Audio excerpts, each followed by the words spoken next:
Gurang. Parcel mo ha.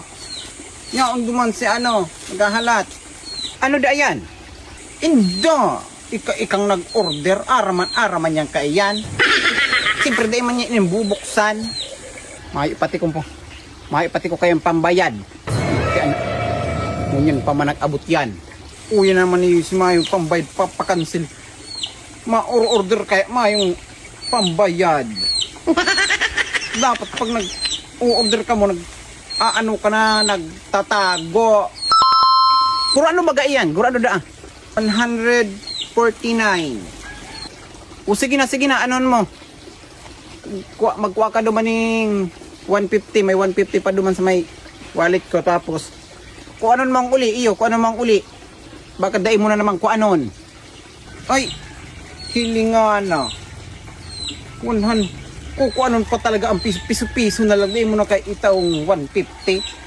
Pagkakuripo talaga kay iniyo. Kung daw. Hindi nga na yung aking iniyo talaga. Grabe talagang pagkaan. Isip ko talaga. Gana naman kayo Super EG. Kung gusto mo mga lalag ko sa comment section ng link. Let's go, mali.